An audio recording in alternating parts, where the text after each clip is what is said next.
We have a roll call, please. Chair Garza, Here. Vice Chair Morrow, Here. Member Garcia, Here. Member Reed, Present. and Member Duval is absent. Okay. Keys Municipal Advisory Council welcomes you to its meetings, which are regularly held on the third Thursday of every quarter. Public comment period, matters under the jurisdiction of the MAC and not on the posted agenda may be addressed by the general public at the beginning of the regular agenda and any off-agenda matters before the MAC for consideration. However, California law prohibits the MAC from taking action on any matter which is not on the posted agenda unless it is determined to be an emergency by the MAC. Any member of the public wishing to address the MAC during the public comment period shall be permitted to be heard once for up to 5 minutes unless the chair sets a different time limit. And any member of the audience desiring to address the MAC on a matter on the agenda, please raise your hand at the time that the item is announced by the MAC chair. So, public comment, open. Oh, Roy, yeah. You don't have to ask me twice.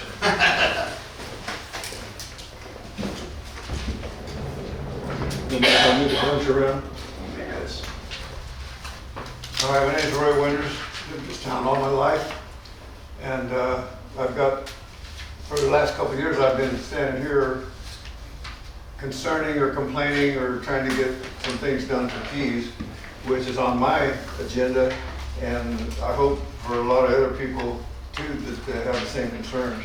Number one, which is always, we need more police presence in Keys, basically the sheriff, like we used to have. And of course, they used to have a substation down here, if you didn't know about that, which we really don't need a substation. We need the sheriff in town cruising with a phone that anybody can call that phone.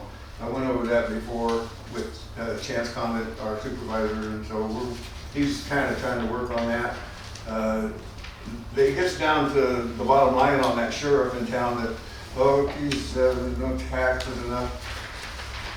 And if you live in Keys now, I know how much taxes I pay in the old part of town, and we know how many houses we got new over here, and I just seen about 20 new ones coming up right now. I don't know how much taxes they pay. So they can't be telling us that Keys don't pay enough taxes to have more sheriff presence. Okay? That's one of my main things that I always bring up. And then, of course, we do have our CHP here tonight, and they know we need help on running a stop sign, speeding, and anything else that goes on, wrecks and all that kind of stuff. So they're trying, but because we're in Keys in a county, they can't be here all the time. And I understand that too, but that doesn't remedy our problem. We need people to quit doing that before somebody gets killed out here in the street. And I'm talking about me too, because it's dangerous just backing out of the post office anymore. People run the stop signs. In case you ever go to the post office, you know what I'm talking about. All right. And of course, on the sheriff, they hardly ever come into town unless you call them for something. So call them for whatever you got a problem with the sheriff. You need the sheriff, call them all the time. That's the only way they're going to come out. The more you call them, then the more they'll start coming out for other things, hopefully. That's another thing that's on the agenda for me. Call them about anything, loud noise, or traffic, anything. If you got a problem with it, you can't do, you can't get out and go get in anybody's face like we used to 50 years ago and straighten them out. You can't do that because you get in a fight, and let's don't get into that. You have to call the sheriff, and so we need help. Okay. I see that they're having that Love Keys again on the 26th. So that'll be nice. I hope everybody shows up to help with that deal. And I won't get into all that because that's another program. But the trash down the frontage road and some around town too. But you'll hear all about that later. if you come to that, I'm sure you will. Do we have Public Works? Oh, okay, thank you. Anyway, there's a few things there. My main one on that one is still, as always, and it has been for 2 years. Are you familiar with Keys Road coming into town? Yes, sir. And where it turns off into Nunes? Yes, sir. Okay, years ago, there was a right-hand turn lane there. And that road is wide enough for it to still be there. And I've been crying about that for the last 2 years. That didn't get done, but then they come and they did the pavement all the way out and back and forth. That's, oh good, they'll straighten that up now. And it didn't get done. Put that on your #1 list for us, okay? There's no reason that they can't put that right-hand turn lane in there because eventually somebody's gonna get run over by somebody. Now me, I come in there, you got about 3 feet of pavement before you hit the gravel. And I always use that, slow down and let them know and give them room, and they do get by, but that's not a turn lane. And a lot of guys get in there and throw gravel all over the place, and then you come around there and you get that spread out too. So anyway, that's #1 on my list for you guys. Actually, there's a couple of other things, but I'll tell you about those later.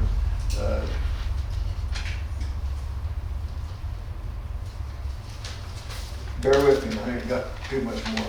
But they need to be said just like every week.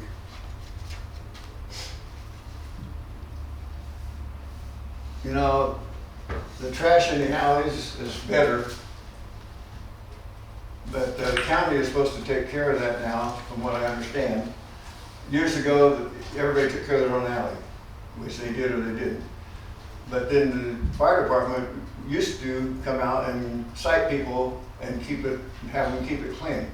All right, well, they don't think they have a right to write citations for that. I don't know why. They used to be able to. But the county's taking that over. Well, right now, the problem with it is the grass, because it grows, and so the county's supposed to take care of that.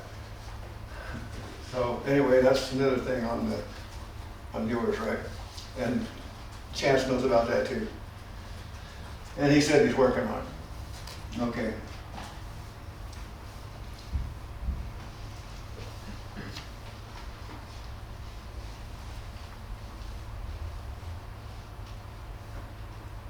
Oh, here's a good one.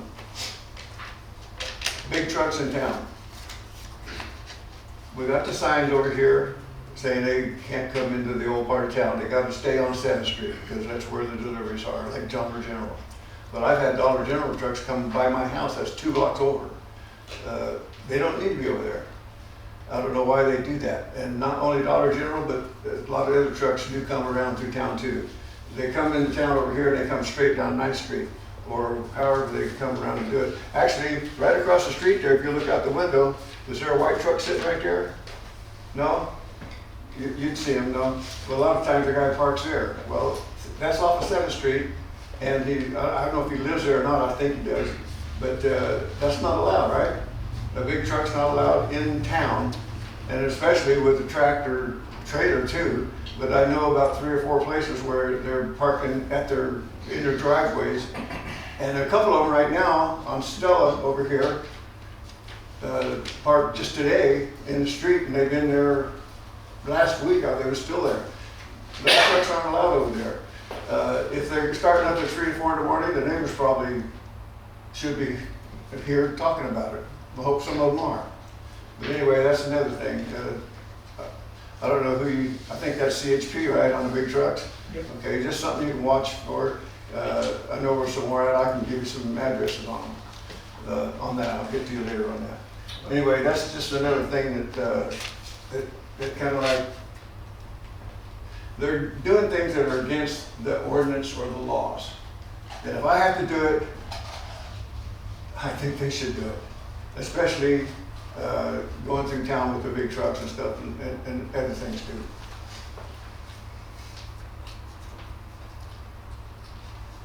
All right, I'm probably missing a couple things I wanted to bring up.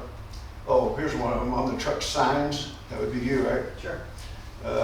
There's a few more places in town where a truck can come in, like off of Washington. Okay. There's no signs over there that tells a big truck he can't come in. They got to come in 2 places. from the south over here and from the north over here, and that's it.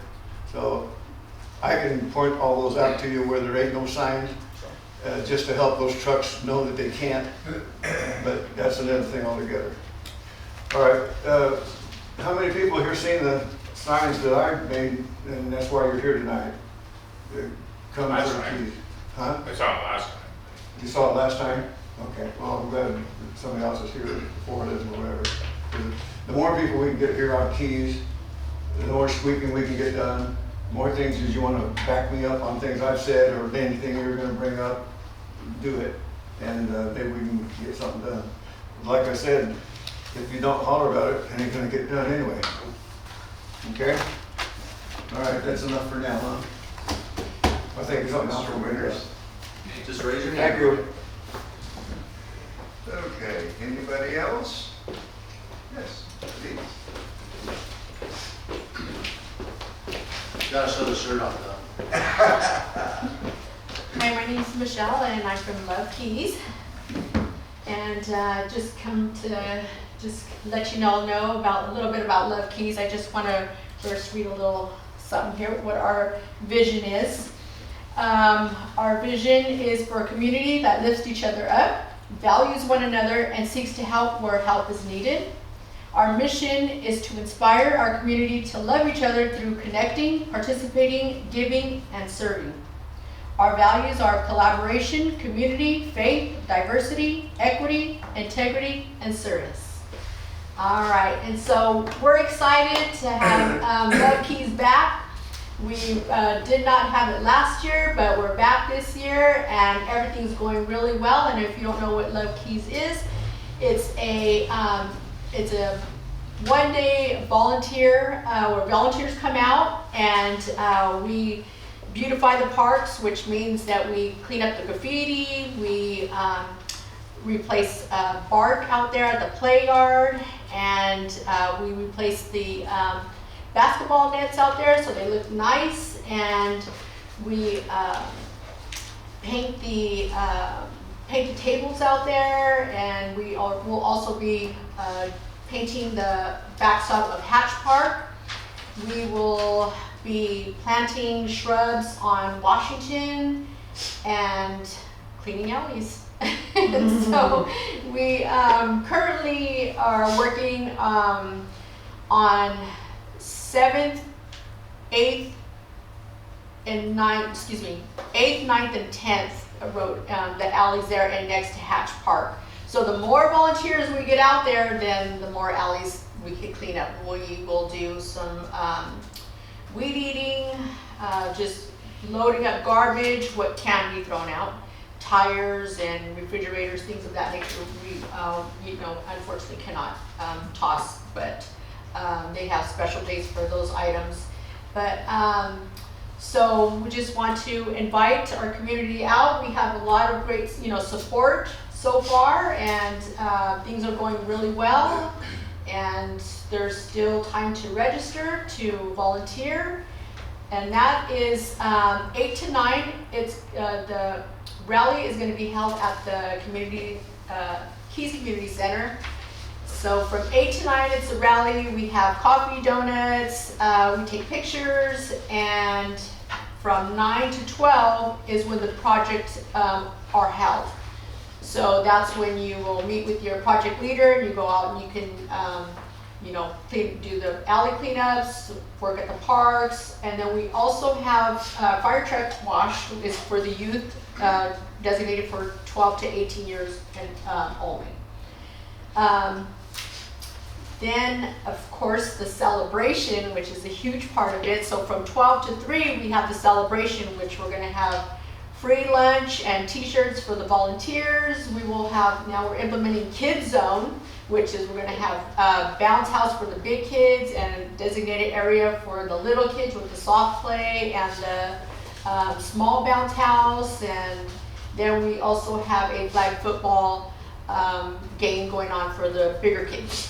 We will have vendors, so there's going to be food vendors, there's going to be candies, mini pancakes, just all kinds of things.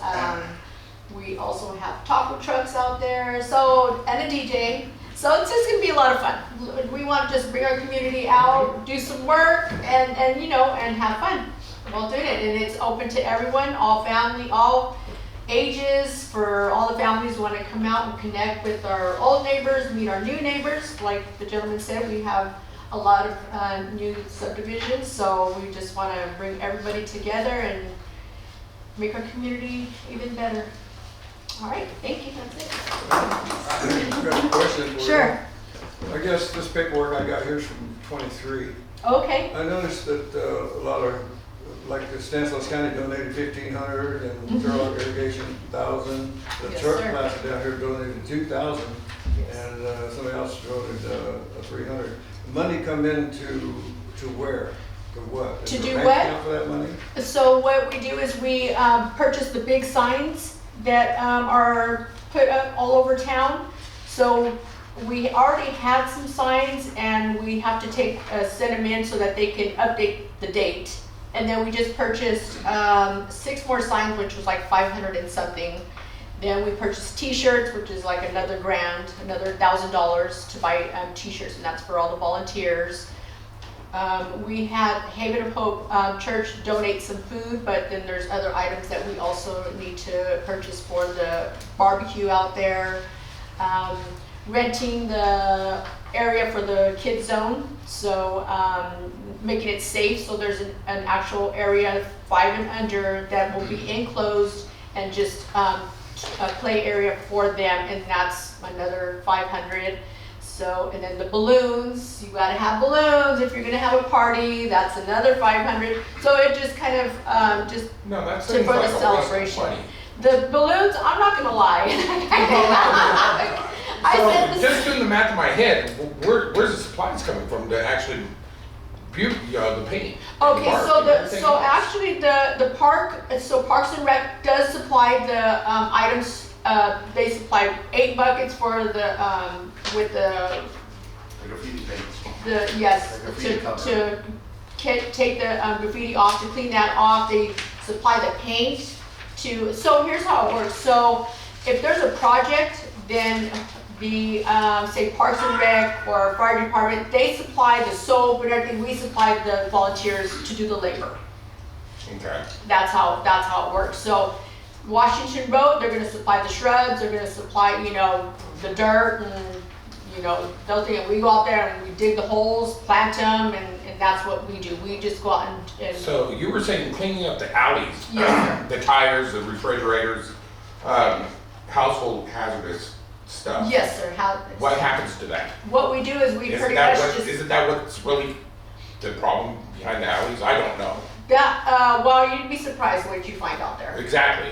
So, Are you gonna remove it or is it just? no, gonna what stay we there? do is we just kind of stack it neatly there, and it's up to that homeowner to call. You could call, I think, and have like those items picked up, you know, separately, or I know they designate certain days that have cleanups, and you could take. They provide a dumpster, I guess, It's for up those to the particular. homeowners to actually pick up the phone. For those So- particular For items, the just because e-waste they have stuff, right, the Frigidaire. hazardous type stuff, you're talking. It's Yes. always, it's always up to the homeowner, it's always been that way. What they're doing is they're providing a free service, they're picking up trash cans, Labor, yeah. littering, stuff like that. They also go and weed eat and do all that stuff. Right. They can't take anything hazardous or anything expensive or anything that someone can say is of value.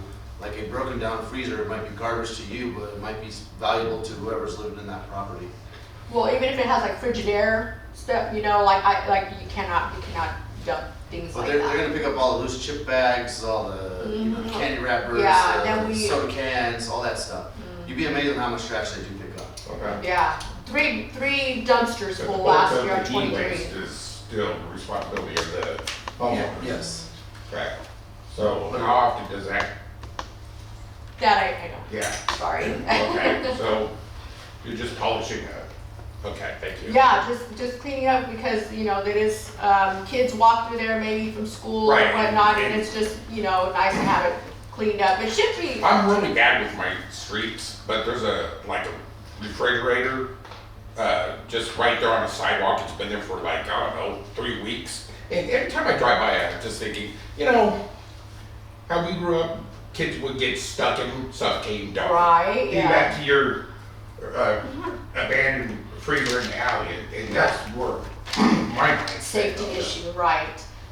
And so maybe they're calling and then waiting for them to pick it up, you know, there's just maybe a schedule today for that, I don't It know. only takes Yeah. us, I know, you're what, right, 15 though. minutes? You're For right. a kid loses life in it, anyways.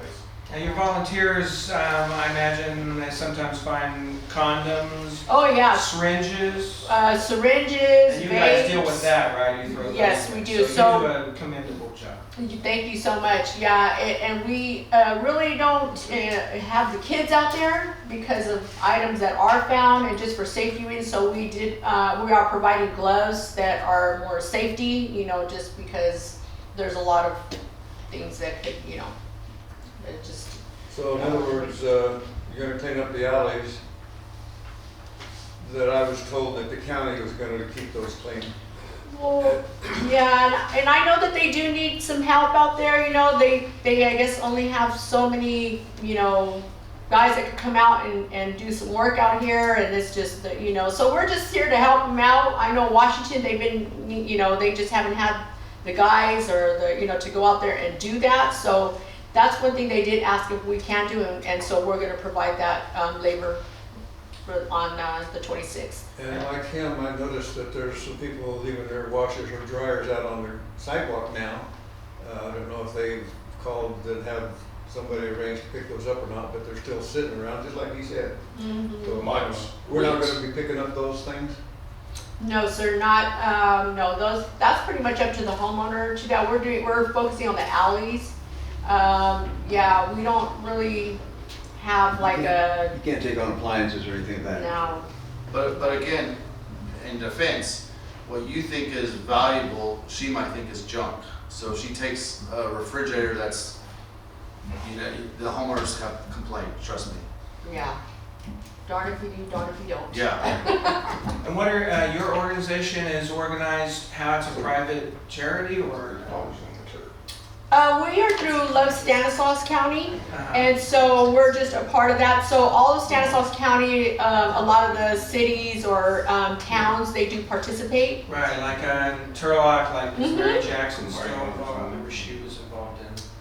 I'm not sure, yeah, but yeah. So is that affiliated with churches or, like you said, Our Haven of Hope is involved? You know, every town is different.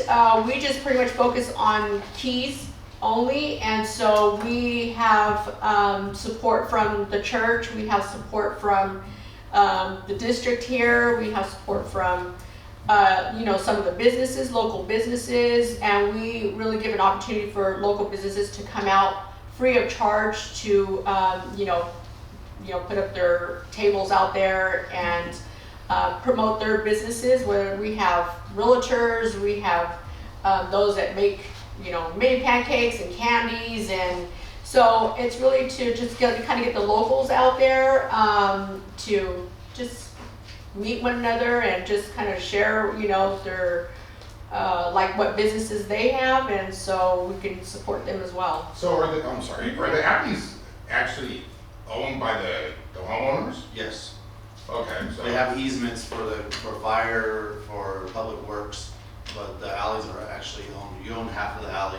Each, Yes. okay. That's why it's technically stealing. If there's something that you think is not good, but they think it is. Well, maybe that, it'd be bag, a potato chip bag right there. To a hoarder, that might be worth something. to them. Yes, but you're also thinking a refrigerator or appliance is different than a trash can. If it's outside abandoned, right? But I agree with you 100%. I'm just saying, I've been doing this a long time. People will complain about a set of tires that were sitting out there that were bald and they were gonna use them. And we've had issues with Yeah. this man going around cleaning up alleys all the time, and they would get a complaint. And you're talking about the homeowner would complain, not Yeah. the homeless person in the alley. No, not a homeless I person. never realized that the alleys are the property of the homeowner, so, okay, it's a cut and dry. But there's easements to every cable Easements for the- company and all Yeah, that stuff. the fire department. That's has why to the get fire through department it. used to manage it to make sure the fire trucks can get it Right. there. Right, so if those abandoned appliances are hindering that.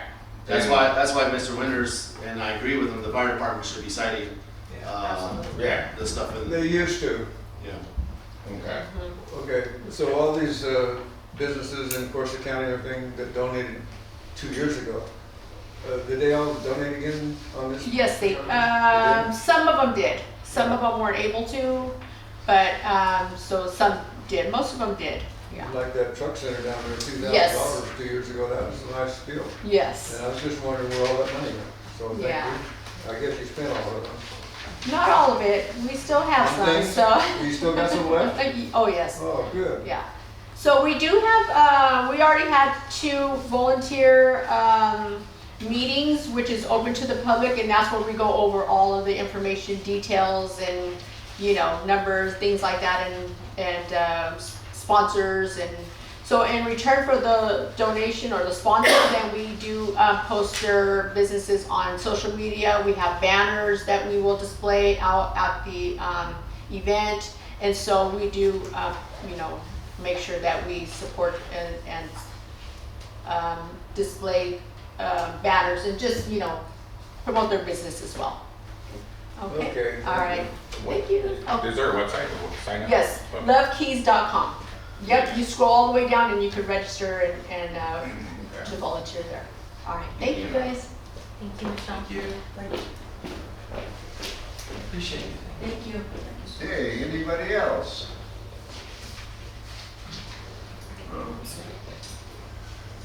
Okay, well, moving on from public comment, we have approval of minutes for January 16th, 2025. We have no minutes, right? There were minutes.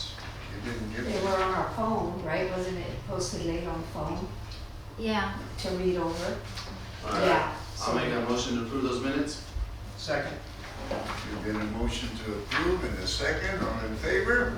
Aye. Aye, motion passes, okay. Moving on to the monthly reports, Stanislaus County Sheriff's Office.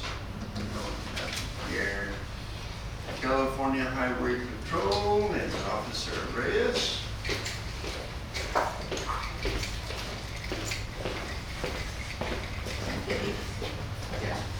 Good evening, everybody. Officer Arias, CHP out of Modesto. I'll go over the stats first, and then if you have questions, we'll answer them afterwards. So since our last meeting, in the community here, we had 1 fatality collision. We had 5 minor injury crashes, 3 hit and runs, 8 property damage only collisions.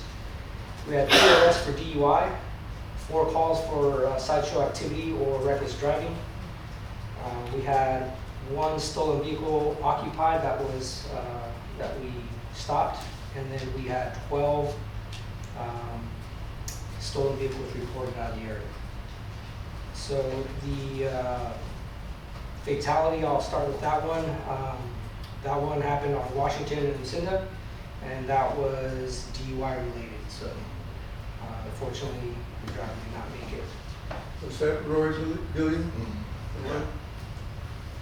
Yes, it was. As for the stolen vehicles, I know the last time I was up here, we wanted to know the type of vehicles. So I pulled the information for that. And like I was saying, they're all over the place. You have, the one that stands out to me the most are Silverados. You had 1, 2, 3, 4, 5 taken. Okay, so Chevy Silverados are, for whatever reason, really popular right now. The other ones were a mix of Nissans, Chevy Malibu, we had a VW Jetta, a Jeep, and a Bolt, and a trailer, like a dump trailer. So those were the vehicles that were taken. Just as always, make sure you lock up your cars. Don't leave your keys in there, and if you need a club or a steering wheel locking device, come to the office for free. We'll give them out, okay? Just bring your information, because we do need to take note of it, because it is sponsored through a grant, and that's how we get one, okay? Any questions? I got one, Will. Yes, sir. Are e-rides, these electric scooters, are they subject to the same speed limit laws as any other vehicle? No. Really? So Because they're, I mean, these e-bikes, I don't know how, they're going way over the speed limit, I can tell you that. So that's a hot topic and they're ever evolving, right? Because when you talk about electric bicycles or electric scooters, they're supposed to be limited to a certain speed limit. Now, once they're sold at that speed limit and you get them home, there's ways to change that. So there are people out there that are modifying, right? But there are also scooters and bicycles that can reach as high as 25 to 35 miles an hour. Now, if you're talking a bicycle, right? A bicycle is considered a vehicle once it's on the roadway. So that one, yes, right? It would be considered 25 miles an hour in a neighborhood, Okay. right? So it'd be subject to that. Scooters are not. Scooters will sit down in the seats or not. So it just gets very technical in how they're being labeled and classified. The scooters and the bicycles for children, obviously you have helmet regulations for those, but not for adults. So it gets very convoluted when you're trying to figure out what is enforceable. The other problem you get into, right? So I could tell you if somebody's doing, over the speed limit, 35, 25. But to confirm that, right, when I go to court, we generally try to use a radar or a LiDAR. You can't pick them up. They're not, the silhouettes aren't big enough. Oh, okay. The problems we run into is you have to have reflective areas for the LiDAR to bounce back. Radar kind of spreads everywhere, and just if the subject or the item is not big enough, it won't register correctly. So it would be based off of subject or officer observation only, and that, I would be comfortable with it. I'm not sure if everybody would be comfortable with it. In short, certain bikes are, some are not. Okay. You would be comfortable with what? Going forward. Estimating that speed and saying, Oh, in court. 100% in court, Yeah, yes, that right. person was doing 35 miles an hour or 40 miles an hour. Those little speed checks to remind drivers that they're going too fast, that, they have some in series, and are those using LiDAR or radar? So it depends. Most of them are radar. They're radar based. I know the one that we have at the office is radar based, and but it just depends. There's more modern ones that are a lot better than what we have. but yeah, so it just depends on the So the models. radar can't pick up a walker, but a LiDAR could pick up a walker if the walker was wearing reflective material? Yeah, so a LiDAR works off of a laser. Okay. And when you point that laser at something, as long as it reflects back, Gotcha. it'll pick up. And on the subject of bicyclists, so this Modesto, what's the name of that club of these bike riders that they clog all the streets and? I don't know the name of the club, but I know But what you you're know talking who they, about. yeah. And so, like, I've complained to police officers, I think they were CIP, and they said they couldn't do anything about it. I guess they just overwhelm you guys, because, there's obvious minors that aren't wearing helmets, so that would be one thing I would think that they could get them on. So, they are really a nuisance. So- And they're aggressive, and they're threatening to beat me up and stuff. I'm just waiting on the bus, and they go by, and it's just like a gang. They're a gang. Obviously, there's a lot of factors there that are very concerning. What we have to take into account is the amount of people in a group, right? Yeah. And we got to take into account, we got to weigh the gain versus the risk there, right? And I'm talking in regards to having to arrest somebody and use force as opposed to not. Right. And when you have groups like that, Yeah. you would think that because I'm in a black and white vehicle, it'd be a little bit more respectful. Yeah. It doesn't happen that way, right? And Yeah, right. Not these days. to you and to somebody else who are You think they'd be respectful to me, just an old man standing, at the bus stop? But no, Exactly. that makes them targeting, it's a no-win situation, unfortunately, and we just have to make sure that whatever we do is done for the safety of everybody, right? And sometimes, unfortunately, just monitoring them as they're going down is the safest option, because you don't need somebody going after somebody else, and then the next thing you know, somebody gets hit with a car, and just it snowballs from there, so, And they go through Keys sometimes, I've seen them go through Keys sometimes, right? yeah. Do they organize these things like as flash mobs last minute, or do they file like a plan with you guys and let you know, hey, we're going through this town? Well, I can't speak for everybody, but not for us. At least I haven't seen anything come through my office to where they're trying to organize just anything. A big surprise to It's- you guys. and they It's just- generally done, and you gotta keep in mind that when we're talking about these groups, it doesn't really, not that it doesn't pertain to us, but because they don't go on the freeway, Yeah. we don't hear about it as much, right? Obviously, if I was PD or Right. ESO, that would be more on my radar, because it's within the city limits. To my knowledge, they organize online, Facebook, Instagram, that kind of stuff. So it's, like I said, I've seen them, some of the posts to where they say, hey, this weekend we're gonna do a ride out, is what they call it. And, you know, it goes from 20, 30 people, and the next thing you know, you got 200 kids out there. And let's be honest, you have a couple of adults out there, but most of them are juveniles. Yeah. Anytime you feel threatened, call 911. Oh, yeah, I did, but before they could even, before I could even get them on the line, I saw Ceres Police. This was over at Hatch Road, Hatch and Herndon, and so I called 911 right then, and the dispatcher was on the line. I was explaining the situation, and then right there was CPD. They were like right in the parking lot, and I think they were watching them. And so I just held them over. I said, I told them, you guys are fast. I said, okay, I don't need you anymore, thanks. And then I just talked to the police pulled up, and I talked to them, and they explained that, well, they said they're not really violating any laws, and you know, but they apologized that they, you know, were acting aggressively towards me and, you know, taunting and all that, but Yeah. they said there wasn't anything. I mean, the other thing to keep in mind too is, you know, most of those juveniles don't have their parents out there with them. So even if you do stop one of them for not wearing a helmet, Yeah. I can't ticket him. It has to be the parent, right? So the parent is the one that gets that citation. And then the laws that, you know, govern what you can and can't do with juveniles are 1,000 times stricter than they are for adults. So it's Well, I did get the sense from talking to these two Ceres officers that, you know, they were there keeping an eye on them. So I think Ceres had figured out they were coming to town, and so they were. Yeah, that's you know, I'm starting to see the local offices that are Modesto or Ceres. They monitor a lot online. They're starting to do the same thing that we do with the sideshow cars, you know, the sideshow activity stuff. We monitor online. Obviously, the car stuff's a lot, you know, more dangerous than the bicycles and stuff, but rule of thumb is generally, you know, you're just going to monitor because you don't want to turn a situation into something that you don't want it to be. Right.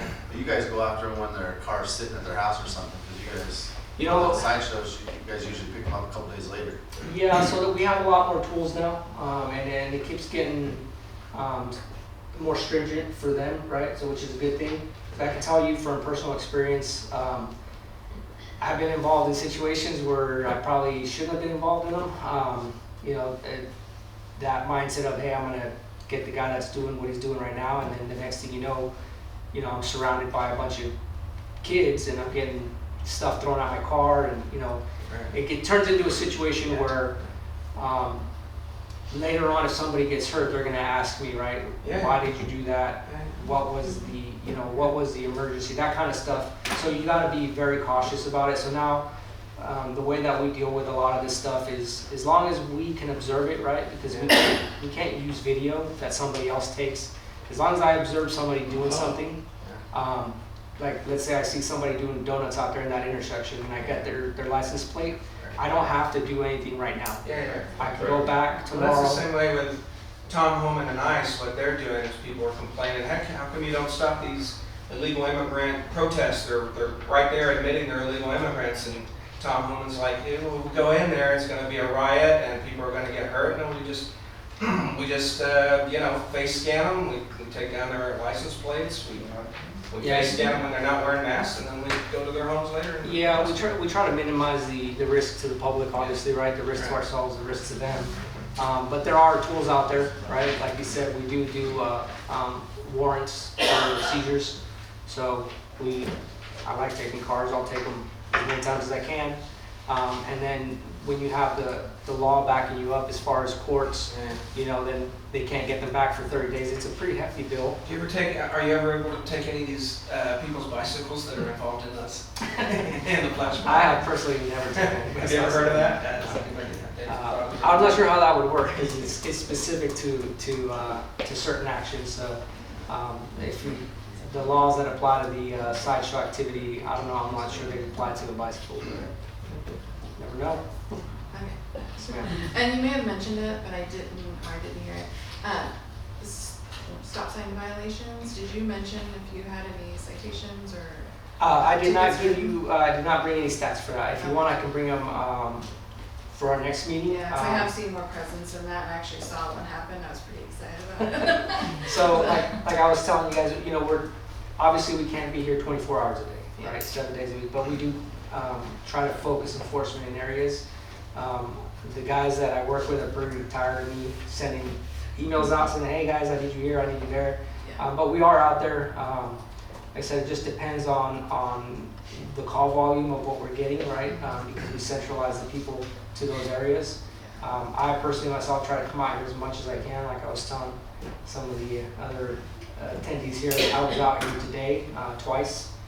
Once because I came to the DMV to check on some stuff there, and then I came through here, spent some time in town, and then I came to here to the meeting early. And I spent some more time. I actually made a stop.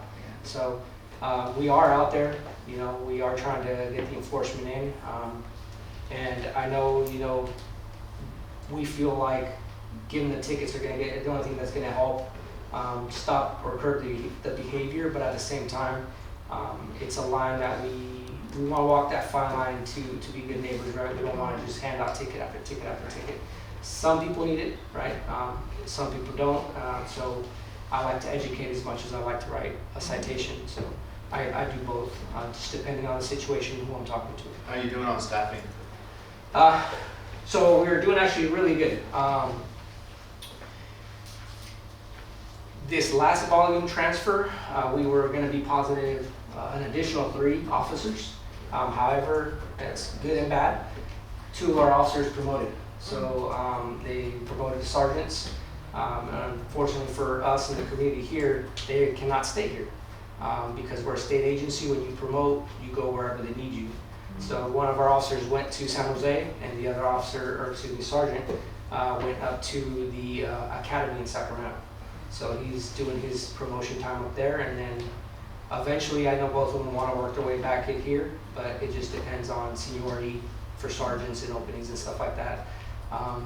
However, in these next transfers coming up, we are going, I believe we had an additional 2 that are coming in here in the next month or so, and so that'll take up to 2 that we lost, right? So we're going to be positive 3 again, and then in the transfer after that, we're getting an additional 3 more. So it's getting a lot better, but it's it's slow. We were down 15 something officers or something like that. So Good, let them do their internship down here. we're Plenty actually of work, right? our office is actually getting pretty junior, so that's a good thing. And most of them live in the area, which helps with keeping them here.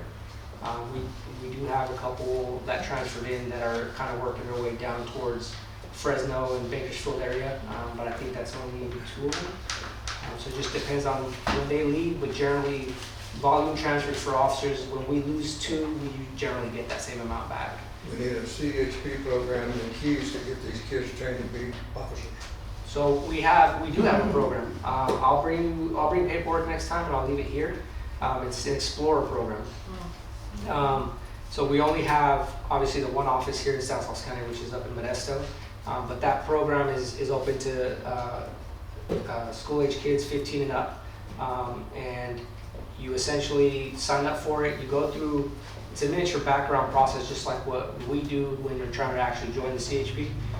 So you know, there's 2 officers that are in charge of the program, and then they have 3 volunteers that help with it. And what will happen is when a teen is interested in it, he'll submit an application just like you do if you're trying to get the job. They'll bring him in for an interview, and then they'll start, if they accept his application, they'll start a background process. So they'll start going to the neighbors to talk to them, and so we mimic our own hiring policy with these explorers. And once they get on, you know, we have them go to the office. They do ride-alongs with us all the time. We show them how to do the paperwork. They do competitions where they go and they learn the tactics. So we expose them to everything that we do. That way they know what they're getting into, and prepare them for the academy. So if they do decide to go through with it, once they turn 21, they can, that's when they can apply. And then they go up there and they'll be more prepared, because now they have a couple years up on somebody who's never gone through that process. Probably these kids don't know that exists. Maybe you can come up with some literature and get to the schools to where they can see, hey, you know what, I can, CHP someday or sheriff someday. Yeah, definitely. And so if they know they can do that, that might help them to go somewhere instead of what they're doing now. Yeah, definitely. I'll bring some in here and I'll leave it here, but I'll actually get in touch with Officer Pender. He's our Explorer advisor, and I'll see if he can set aside some time to come talk to you. I don't know if there's career days here at these schools or not, but if there are, he can come out for career days. We're having one real soon, but I think it's already filled up. Is it? But anytime you guys want to get in front of the kids, I can arrange it. Yeah, then I'll get your information, because we're always looking for more. So for a long time there, our Explorer post kind of shrunk down to like three teenagers or cadets, whatever you want to call them.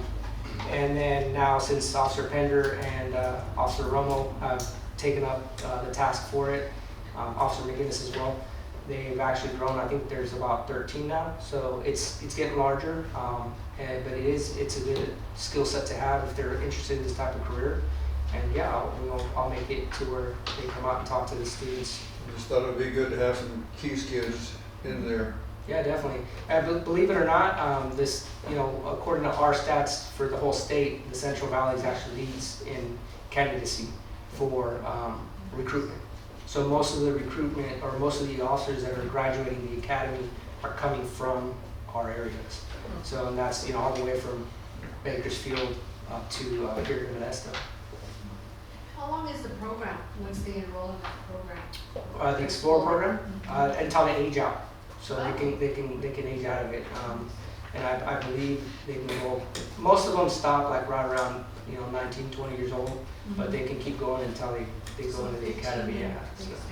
We have one of the young adults from town is on the Sheriff's Explorers, and he does a lot of events with PAL and stuff like that. Yeah. And, for his family, that's what he needed, so it's really good. Yeah, definitely. I'll get in touch with, like I said, Officer Pender, and I'll make sure that we are figuring out the schedules to go talk to some of these kids out here and see if we can get them to join us. I'd rather see them in the tans and in the olive green, but we could definitely make that work out. And, we're always looking for more. Like I said, if you guys have anybody you would want to recommend, you can pass me their information and we'll work with them. Roy, you're too old. Yeah, I was going to ask that question. What's the age limit? 34. Just missed it. Few years. Wow, that's a lot. Any more? Thank you. Thank you. Okay, moving right along, fire district, anybody here from the fire district? No, Stanislaus County Public Works. Guy. They have their meetings at the same time that we have our board meeting. Well, they need to change that. Yeah, so last time we talked about the volunteers for the oversight committee. He called me last Tuesday. We were on our anniversary out of town, and I was the only one that submitted the application. Then I called him back and he hasn't returned my phone calls. So I was hoping he would be here, so. He's also a sheriff deputy too. Right. Okay. All right. Good evening. My name is Zachary Ramsdale. I'm one of the 4 road supervisors for the Public Works Division. I'm filling in for Mr. Darren Teeples today, and I'm not sure if that's permanent or just tonight. So he kind of left me a couple of notes. He wanted me to mention the Welcome to Keys signs that we got put up for you guys. I really don't have a lot. We haven't really been out in the area, in this area too often. I'm sure, I don't know if you guys use the Stand Connect app to submit GO-NOs, so we know if there's services that Public Works does that you guys need. That's the easiest way to reach us. We try to be preventative on a lot of things, but unfortunately we're more of a reactive type thing. If you don't tell us that there's a problem, we can't get around to fixing it. As far as that, I really don't have too much information. That was kind of told to me yesterday that it'd be coming out here. So I'll answer any questions you guys have or anything like that. And I can get the locations for the signs and I can get those made up and set out for you. But if there's any questions. Okay, I've got one. Yes, sir. There's a homeowner on my street, I live over in the Starlight Place subdivision. Yep. That some weeks ago cleaned up some tree waste, palm trees and other material, just basically stacked a pile out in the street. Yeah. Would that be something that you would take care of via the Stand Connect app? Or is that something we would have to refer to our trash hauler? That would be more of a trash hauler type thing. So when you find anything on the roadside, I know that Washington Road seems like a popular place to get rid of some excess garbage. That would actually be the landfill. A lot of people call Public Works to come pick it up. We don't come pick up roadside debris. The landfill does. They have the equipment to come do that. As far as like tree work, we've kind of moved more into an emergency tree work situation. I get a lot of calls from people wanting us to trim trees and things like that. If it's a site thing you can't pull out because there's trees blocking, of course we'll come get that, or a stop sign, we'll come get that as well. But if it's just, hey, my tree's getting, this tree that's in the county right away is getting overgrown, unfortunately we leave that to the responsibility of the homeowner. I wanted to touch on the alley cleanup crew because that seems like it was a little bit of a topic here tonight. So we have 1 vehicle with 1 trailer and 1 employee with an AWP program or associated work program that does that. We have found that it is nice. We get a lot of positive feedback from the community when we started doing that. The side note, or the flip side of it, is they kind of figured out our schedule. So they're dumping for you to pick up. Yes. So that's kind of the reverse thing. So we would go through an alley maybe once a month. In the first month we would have a trailer full, so maybe a couple thousand pounds of garbage, and then the next time we came through we had like 5 or 6, and they'll throw it out over the fence as we're there. And yeah, so we're trying to get to all of them. Throw it back over there. If I could, Yeah, I'll give you my phone number, I'll call and do it out there. Unfortunately, we tried leaving a roll-off bin out, like, well, Right. hey, if you guys want to leave a roll-off bin, not that that was abused, but they filled it up and then they just stacked it all around it. We left it out somewhere out in the Modesto area, and they just filled it up, and then when it was full, they just stacked garbage around it, and then we couldn't even get to it. Yeah. So, we want to help. We want to get to all the alleys. We'll try. Maybe we can coordinate something and maybe come out before or after you guys and help you. I don't know what our protocol is on the e-waste. I know that the DER department for the county does that. I know I live in the Ceres area for like the refrigerators and things like that. They give me 2 free pickups of anything a year, mattresses, whatever. You just call and schedule with that. I know that's something that I use. Whether I don't have a lot or anything, they're free, 2 a year. I always got something to get rid of. So. Is there a way that her group can contact you guys? There's Sure. a Heavily alley that there's something that they can't get on Saturday, and just draw it to your attention? Sure. We don't have a crew here on Saturdays. No, like they're gonna be out on Saturday. Sure. So can she call in on Monday and say, this alley was just full of stuff we couldn't get to? Absolutely. Absolutely. You could let us know. I'm not in charge of the the schedule, I guess, what I'm in charge of is potholes and emergency tree work and the striping and legends and paint, basically. Everything about the alleys. Everything but the alleys. The alleys are a hot topic because we go out there and we clean them, and then I know you guys mentioned the weeds and things like that. Like, we don't maintain the alleys. They want us to come out and patch, put asphalt in alleys, pave alleys, you know, and those types of requests. And like he was saying, they're not ours. You know, we're just trying to. The CEO's office created the alley program, and we're just trying to help them.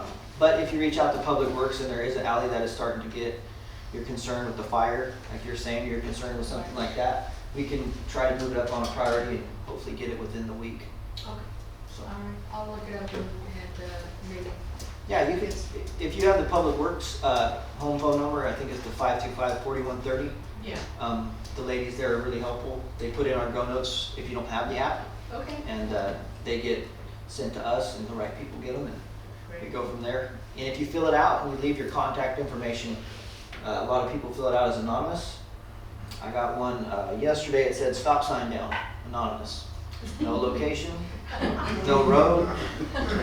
But if you use the app, you get alerted when they receive it, when they go and take a look at it, and when they close the case. Correct. If you leave your email. Yes. If you do not leave an email, you'll never know, right? If you leave your email, we have to write the reason why we closed it. If we close, for whatever reason, you can read all of that information. If you don't put the email down, you just wait to see us, so. Yes, sir.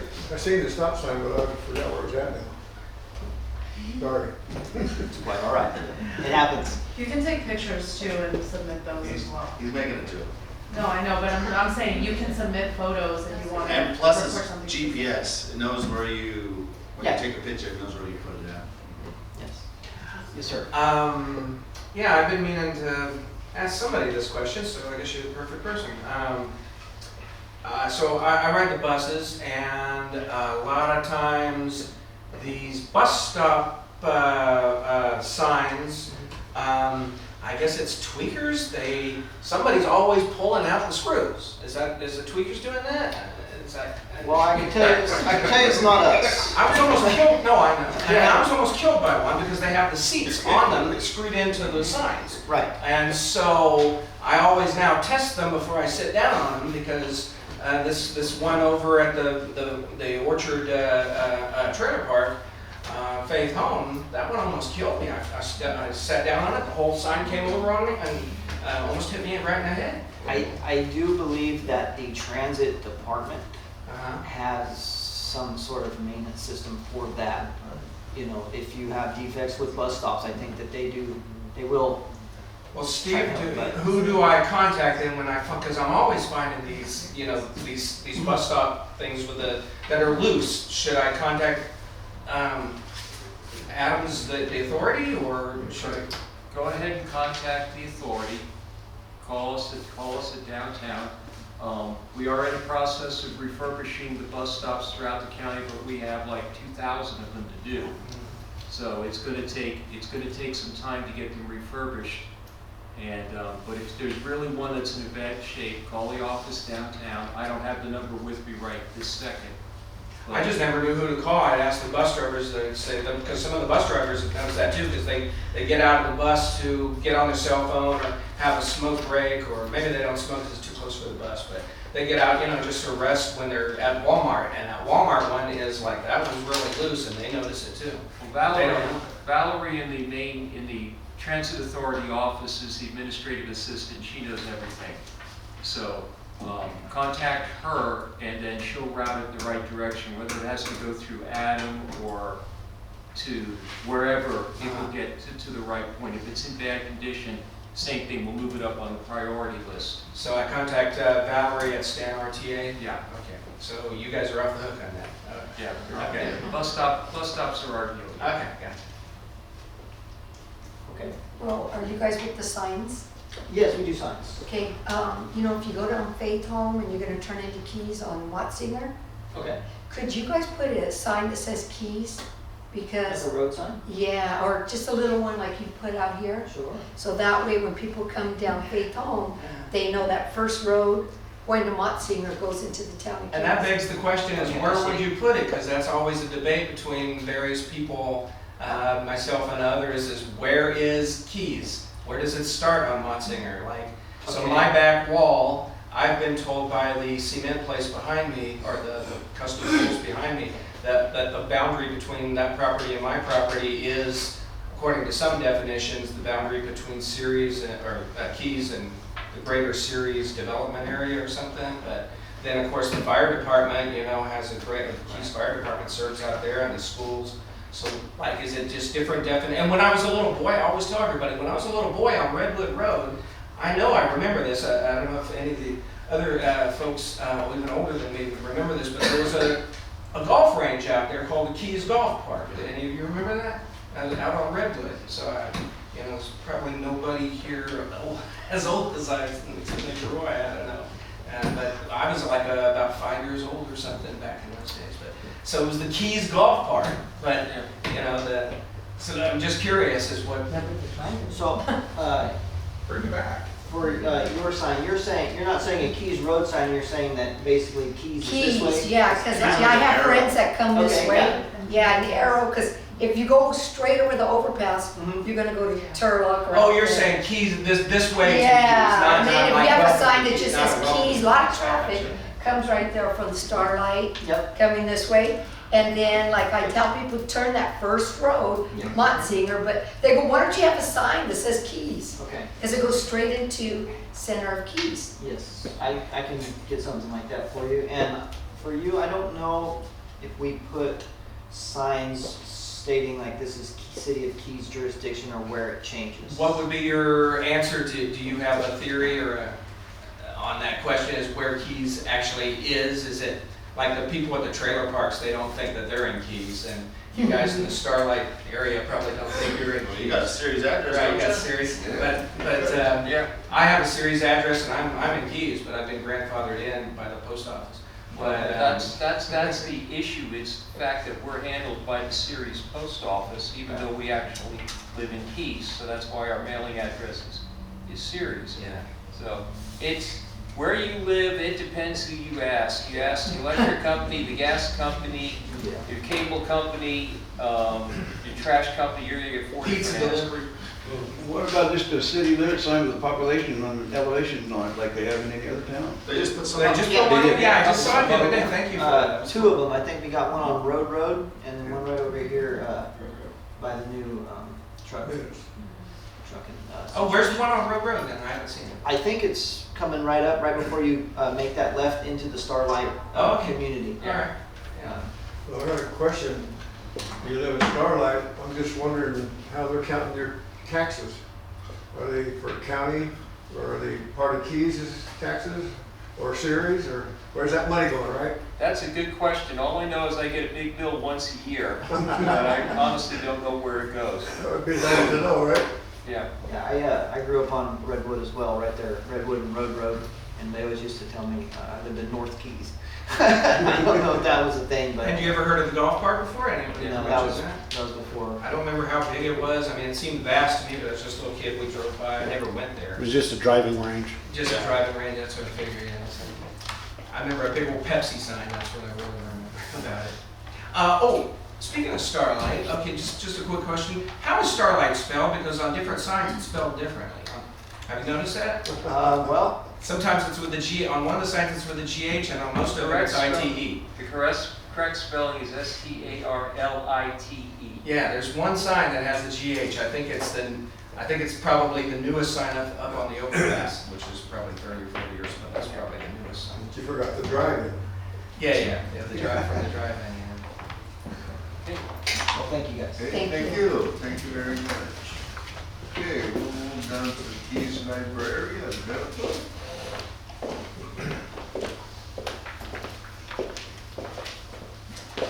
Good evening, everyone. My name is Alberto Sacedo. I am the branch supervisor for the Keys Public Library. Just these last couple of months, some of the things I want to touch on is we had the Ramus Foundation grant This is a grant hosted by the Ramus Foundation to build home libraries. And so we partnered with Spratly Middle School to be able to give each student 2 books that they can add to their own home library. This is a way where we can provide, the youth with gift of knowledge, imagination, and lifelong reading. And I believe they had roughly 243 students.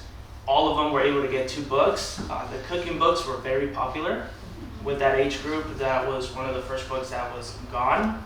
But we did have extra ones, and we gave them to the school librarian to just be able to add to her library, and I know some of the teachers were able to pick some.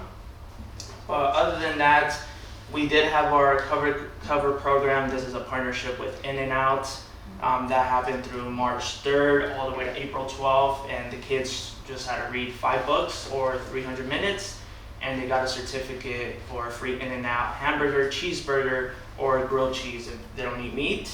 And we gave roughly over 80 certificates this past month, and that's a very rough estimate just because halfway through the mark we were given the numbers, but we're still waiting for that other half of the stats. But that's just something we do yearly to promote reading throughout our county. Today we had a stop motion Lego program. This is something done by my coworkers in Modesto. They came over and the kids were able to use a stop motion video app to create their very own video. And so stop motion is you're creating a video out of pictures. We invited one of the 5th grade elementary classes to come over, put them in groups, and they all had a blast, made some videos. If you're interested in seeing those videos, I have them on my phone. They are very creative, very funny. But they had a blast in that. We're hoping to maybe do one over the summer. If not, next school year, open it up to all 5th grade classes. We feel like this is the right range between the tween and teen areas where they're engaged and they can learn something. Looking ahead, we have our Dia de los Niños, Dia de los Libros program. This is just something passive we have where you come in during our library hours and they get a free book and a craft. And this is just to promote reading throughout all our cultures. Usually we would have like a bilingual story time and at home or in-person craft, but due to our spacing right now, those are things we cannot provide. And then lastly, we have a summer reading challenge starting in May all the way to August 5th. And this is open for all ages. You read books in a total amount of minutes. It's the challenge open from, I believe, 0 to 8 or 4 to 18, and then 18 and up. Everything's tracked through our Beanstack app. And this is how you would get some virtual tickets to be able to put them into drawings for some prizes, and that can be from an iPad to a grilling set to like a beach set or even a gift card. But with that, any questions or? On that In-N-Out, you gotta be a kid too. Unfortunately, yes. Read a book. It would be great. That's actually going to be one of my suggestions I give to In-N-Out. After we do our reports, I'm going to say, hey, we had a lot of adults very interested in this.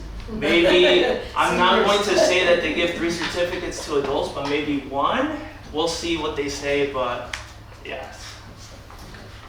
Alberto, I just want to say that I appreciate the library because my 5th grader was really excited. He got to go today and go to the library and work with you guys there. And then he was really excited because he said he got 3, certificates for the hamburgers. So he was really excited about that. And I know he does read. So he tries to keep up with his brother's 40 books a year. So he does read. And then you guys also go to the Head Start and read books there. And you guys, do your little thing there, so I really appreciate you guys. Thank you. Of course. I know we're very limited in our spacing, but we still are a huge part of this community, and so we try to do the much that we can with just the 2 staff members that we are. Yeah. But I know there's a lot that I'm hoping we can do once we are up and going again, but for now it's whatever we can provide.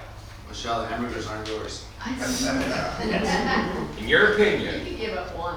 is audiobooks the same as reading?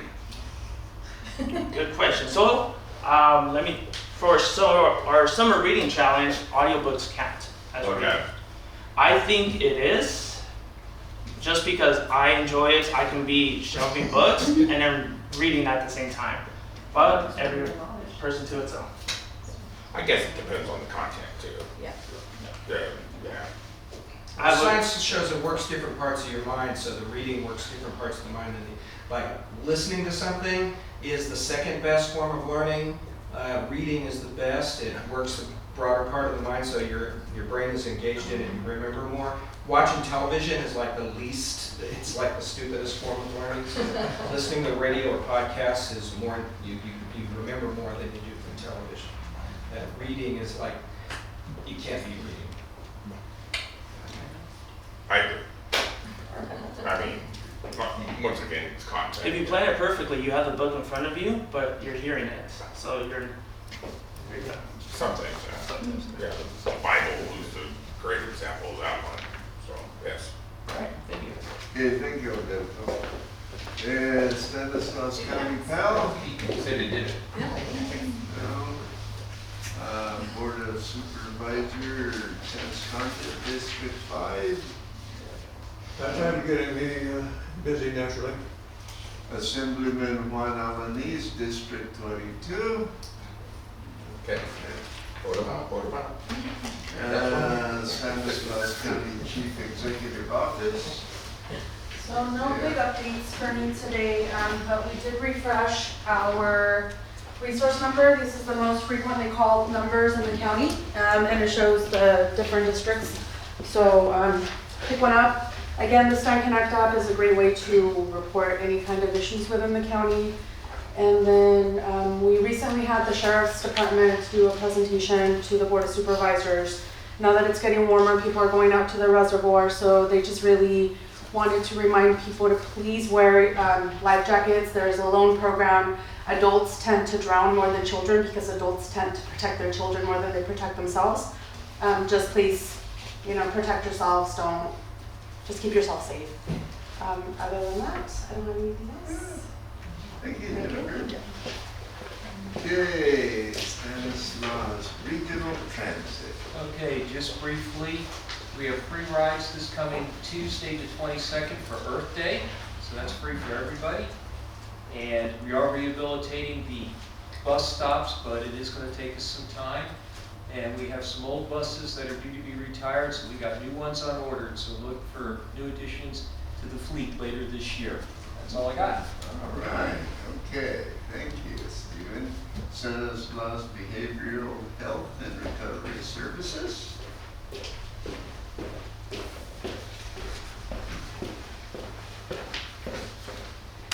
Good evening, guys. My name is Horacio Madueño, and I am part of Stanislaus Behavioral Health and Recovery Services, and I am part of the Crisis Care Mobile Units. What we are a mobile crisis response team that's available to anyone in Stanislaus County, and we respond to mental health and substance use crisis calls in the community.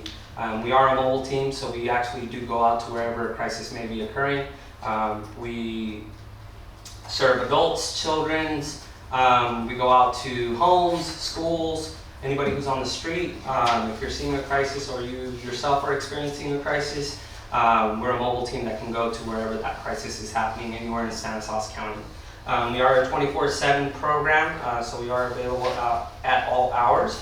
And we do have currently 2 teams responding to the county, one through our CERT access line, crisis and support line. The phone number for that is the 1-888-376-6246. I do have cards and then pamphlets in English and Spanish with that information on there. The pamphlets have some information on our teams. And so that line is a 24/7 crisis and support line. You can call to see what resources are available in the county. If you're trying to get connected to mental health or substance use services, you can call that phone number as well. And then option 4 on that phone tree is to speak to someone on the crisis team.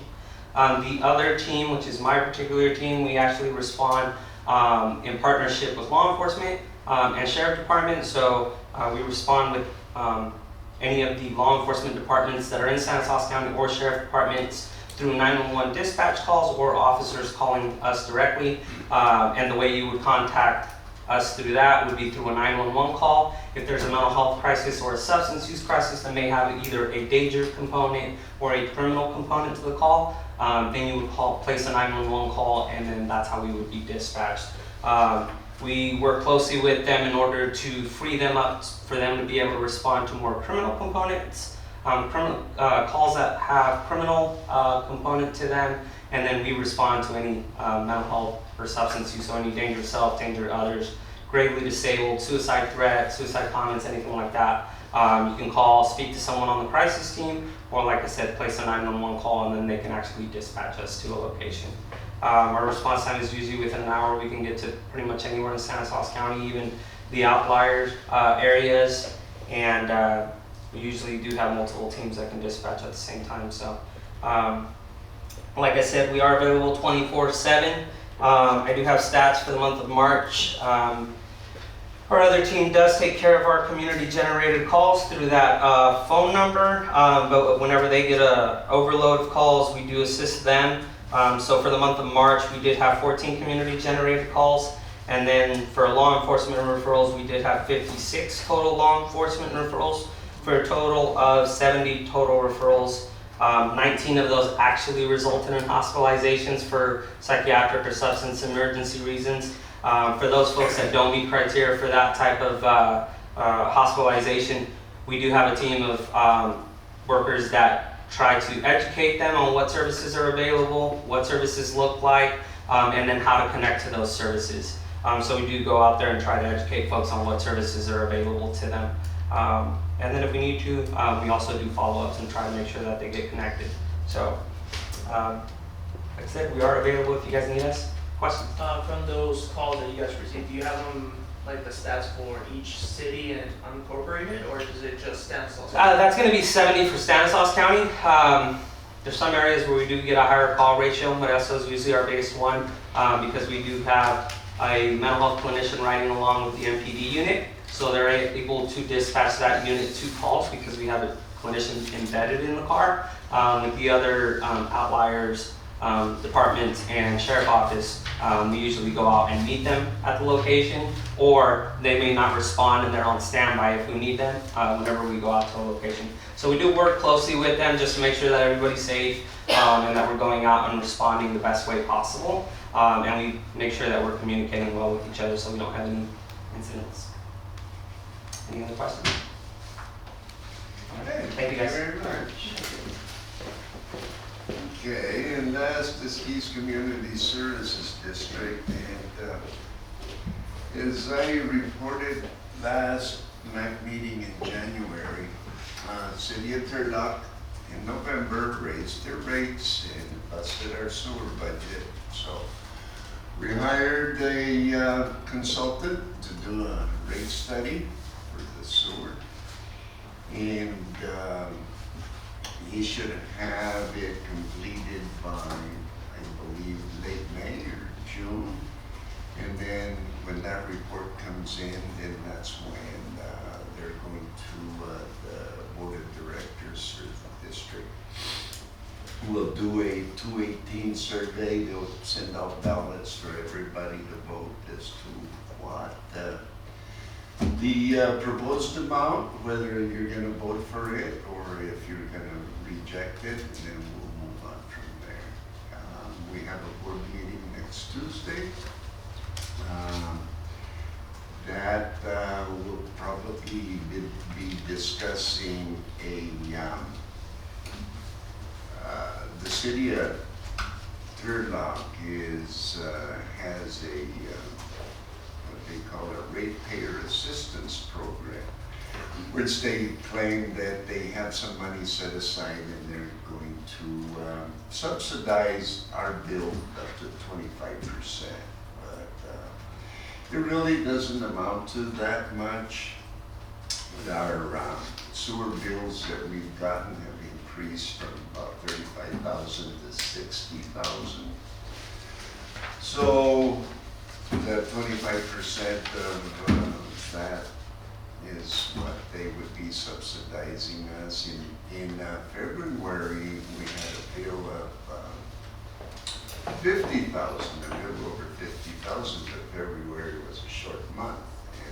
And they bill it according to the BOD loading and the flow, so. So that's all metered? Yes. It's all calculations? Yes, it is. It's all metered, they meter it, and we compare. We also meter our flow in theirs, and we compare and make sure that we are pretty much in agreement, and then we move on from there. So that's pretty much how I That 25% that they were gonna help out with, how long were they gonna do that? They will, in the beginning, they stated that he was probably going to, the funds that they set aside were going to be expended by July or August of this year. So a couple of months. Yeah, so it was a few months, but now one of the stipulations was, though, that you had to enter into an agreement with them. And if there was a class action suit by all the industrial users, that you waived your right to participate. Free money's not always free. Right. So the board of directors decided that they were going to hold off on it, and now they're asking for a reconsideration, whether we want to accept it or not. That's what's going to be on the agenda for the board of directors. That's pretty much all. Okay, the meeting begins Tuesday at 6 p.m. right here. Yes. So they're the folks to pepper with questions on that. That would be great. Okay, information item, we have Turlock Sub-Basin Multi-Benefit Land Repurposing Program, Self-Help Enterprises. Okay. Hi everyone. Thank you for having me. My name is Stephanie, and I'm going to be talking a little bit about the Multi-Benefit Land Repurposing Program, or MLP for short. Multi-benefit land repurposing is the practice of transitioning irrigated land to new uses that conserve water and deliver benefits to communities and ecosystems. With public funding, growers can be compensated for voluntary transitioning formerly irrigated farmland to new uses such as habitat corridors, parks, wildlife-friendly groundwater recharge basins, and well-managed rangelands. This basin, the Turlock Sub-Basin, got it. Oh, thank you for that. I didn't know that was going to be put up. Can you go to number 7? Yes. I'm sorry, it was too big to send in the Yeah, it's PowerPoint, okay. so I No converted worries. it to PDF.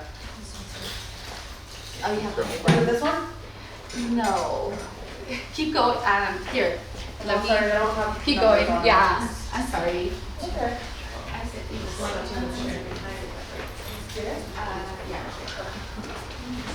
That's good. And then. Hi guys, have a good night. Thank you. Thanks for coming. So what's shown in the screen is irrigated land could be taken out of production and turned into other uses. For example, grazing, solar, trial crops, parks, recharge, and habitat. And can you go to the next slide, please? And this region in particular is looking at other land use alternatives, such as rotational extended fallowing, orchard soil rewilding, agricultural buffer zones. They're looking at retention ponds, which are recharge ponds, and cover cropping. And go to the next one. So this is an example of an approved project in Madera. So this work has already been happening. I'm sorry, this is the one in Korea. So they took some land out of production, which is exactly like 55 acres. So those were walnut trees, and they did that, one, to reduce how much groundwater is being used, but also there's going to be co-benefits to habitat and wildlife, and also they're going to create a recharge pond. So on those days, those years that are really wet, it will collect that water. Can you go to the next one, please? And the second project is one in Madera. So Madera created a buffer zone. So a lot of the ag land in the Madera area, which is specifically in La Viña, the ag goes right next to the property lines. So they took about 10 rows off to create kind of a buffer zone between the ag productions and homes. So this reduces how much pesticides and pesticide drifts. It also reduces how much dust gets into their homes. And then additionally, they're planting some native plants around there. So hopefully it'll bring back some of the native species. And just last weekend, they had a planting day where the community came together to plant those native plants, and it was just a nice day where everyone got to get together. So like I said, there's already existing projects. So if you do want to look up more information, these projects are being done throughout California. There's 8 different regions that got funded. And one of the regions, can you go to the next one, please? So as you guys can see, the Salinas area got funded, the Tule area, which is like in the Tulare area, got funded, Madera got funded, and the Cuyasa Basin, which is like the Visalia area, got funded. Go to the next one. So that was the first round. The second round, which is the area that got funded here, we have Bajaro Valley got funded, the Westlands, Merced, which is just south of us, and East Turlock applied. So East Turlock actually got $8.89 million to implement some of these projects. So if you guys take a look, the sub-basin is kind of, the boundaries are like the rivers. So the East Turlock Basin is comprised of Turlock, Delhi, Cortez, Denair, Hillmar, Hickman, Ceres, Bellico, Snelling, and LaGrange. So if you live in any of these communities, you are more than welcome to come out to the meetings and to learn a little bit more about what the program is. So projects will be happening in this whole region. I will say that the East Turlock area is a little more dependent on groundwater, and the west side is a little bit more water rich. So they are looking at doing some more projects in the east side just because they are more groundwater dependent. Can you go to the next one, please? So like I said, East Turlock got $8.89 million, and they're looking to do permanent and long-term projects. So the minimum for these projects is a minimum of 10 years.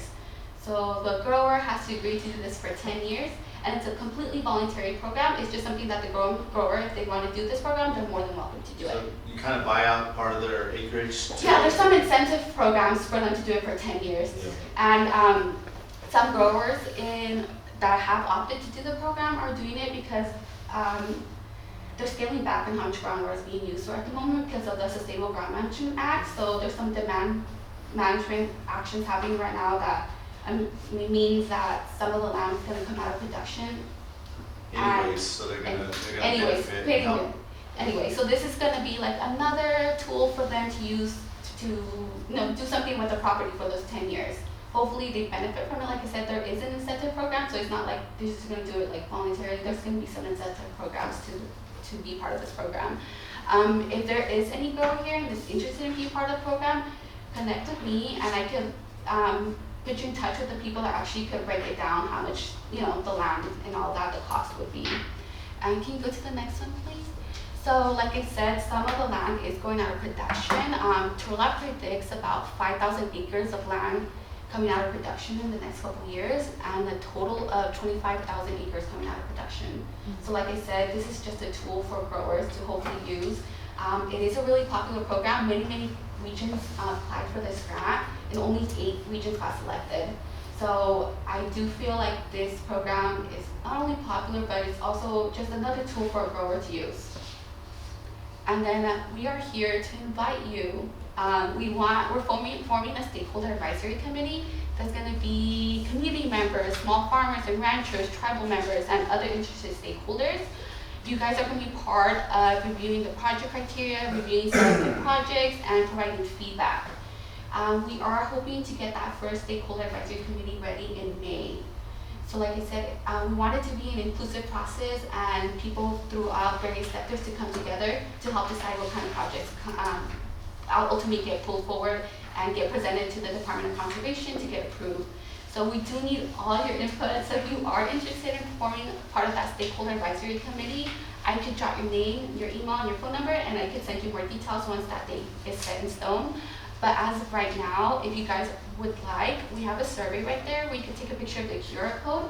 It kind of lists all those alternatives, and you guys can kind of rate them to see which ones you would prefer for your community. So we actually look at that survey and we get all that input and we look at it. So once we start making decisions, we'll be able to incorporate that feedback. And then I think that is it. So yeah, so if you have any questions, my name is Stephanie. I could stick around after the meeting and you guys could, I could take their information. But like I said, it's a new program developed by the Department of Conservation. It's a voluntary program, so no one's being forced to retire the land or transition their land. It's something, we're just giving an option for growers. So there's a lot of projects out there that already got funded, and Turlock was part of the round 2 grantees. So they are about a year behind the round 1. So right now is really the time to get involved, to ask those questions, to come out to the meetings, to see what it's all about. And that's it. So I have time to take any questions if you guys would like. No? Okay. Could you run that by me one more time? You should have turned around, you gotta saw the pictures. I have, Thank you. it's no problem. I also have these flyers, so if you guys want to take the time to just read about it a little bit more, and there's a website that you guys can go to see what some of the projects are already approved. But doesn't that have to pertain like to farmers that live here in Keys to get involved? Yeah, so farmers here in Keys can get involved. We have some farmers from the Denver area that have shown interest and throughout the regions. Turlock already has about 4 pilot projects that they're working on around. I think there's 2 in the East Turlock and 2 in the West Turlock area. None in Keys? Not that I know of. So if you do know any grower that might be interested or might just want to know information, because honestly, it's a new program, you know? Okay. I think we could have someone sit down with them to explain the whole process, to see if that's something they would be interested in. So like I said, I have a card as well, so if you guys want that. But like I said, it's hopefully everyone coming together, hopefully to create projects that benefit not only the environment, the community, the economic well-being of the area as well. Okay. Thank you. Thank you, Stephanie.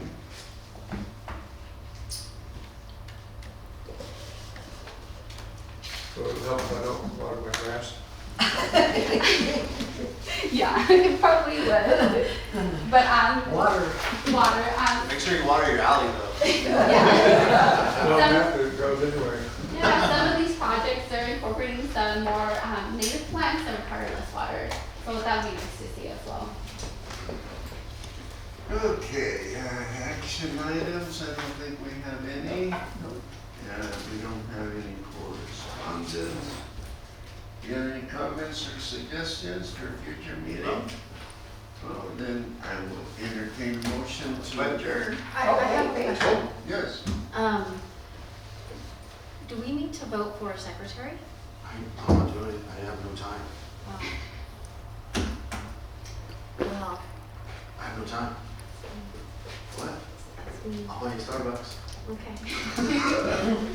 Okay, motion to adjourn. Did this gentleman have a question? You have a No, question? I don't. Okay. I make a motion if Roy will let us. Second? Second. Okay, first and second, motion to adjourn, all in favor? Aye. Aye.